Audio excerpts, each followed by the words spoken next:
दोपहर दमदार खबर में शुरुआत इस वक्त की बड़ी खबर के साथ उज्जैन से, जहां श्रावण मास पर कांवड़ यात्रा की शुरुआत हुई। कांवड़ियों को सीएम डॉक्टर मोहन यादव का तोहफा, सरकार कांवड़ यात्रा का खर्च उठाएगी। कांवड़ियों को कोई तकलीफ नहीं होने देंगे, सीएम ने यह भी कहा। तो उज्जैन पहुंचे सीएम डॉक्टर मोहन यादव कांवड़ यात्रा में शामिल हुए और बोल बम के जयकारे के साथ कांवड़ यात्रा की शुरुआत की गई।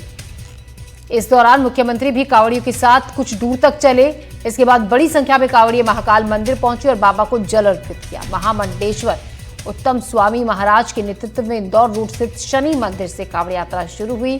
प्रदेश में निकलने वाली कांवड़ यात्राओं का खर्चा सरकार उठाएगी और साथ ही सीएम ने यह भी कहा कि कांवड़ियों को कोई तकलीफ नहीं होने दी जाएगी।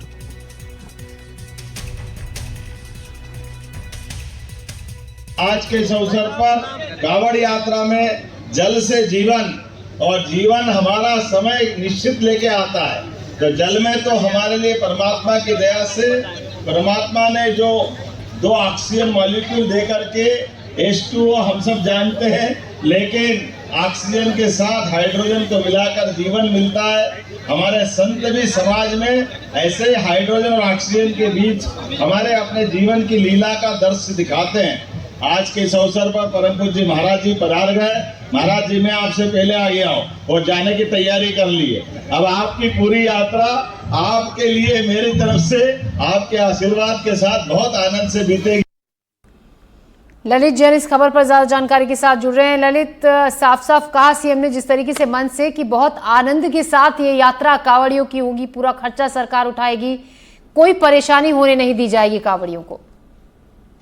जी, आज क्योंकि सावन का पहला दिन है और आज से ही कांवड़ यात्रा शुरू हुई है, तो उत्तम स्वामी जी की कांवड़ यात्रा में शामिल होने के लिए सीएम डॉक्टर मोहन यादव शनि मंदिर त्रिवेणी पर पहुंचे थे। उन्होंने यहाँ पर पूजन के बाद कांवड़ की पूजन के बाद यात्रा शुरू की। कुछ दूर तक यात्रा लेके चले। इस दौरान उन्होंने कहा कि कांवड़ यात्रियों को किसी भी प्रकार की परेशानी नहीं आने दी जाएगी, सरकार उनका खर्च तक के उठाएगी कांवड़ यात्रा का। जी ललित, साथ ही आज श्रावण मास की आज से शुरुआत हुई है और उज्जैन में तो श्रावण मास का जो महीना है बहुत बेहद खास होता है। महाकाल पर जिस तरीके से लोग पूरे देश भर से पहुंचते हैं दर्शनों के लिए, ऐसे में किस तरीके का माहौल, किस तरीके की तैयारियां वहां पर हैं?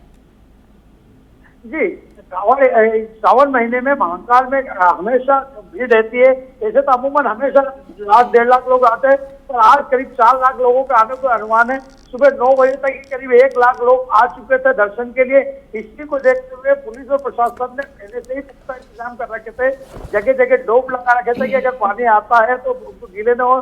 जगह जगह प्यास का पानी पिलाने का इंतजाम कर रखा था। जूते चप्पल स्टीमर रखे थे, पार्किंग की व्यवस्था कर रखी थी, मतलब अभी तक की पुख्ता व्यवस्था कर रखी थी। इसी स्मूथली आधे घंटे के अंदर पर दर्शनार्थी को दर्शन हो पा रहा है। जी जी, शुक्रिया ललिता आपका जानकारी के लिए।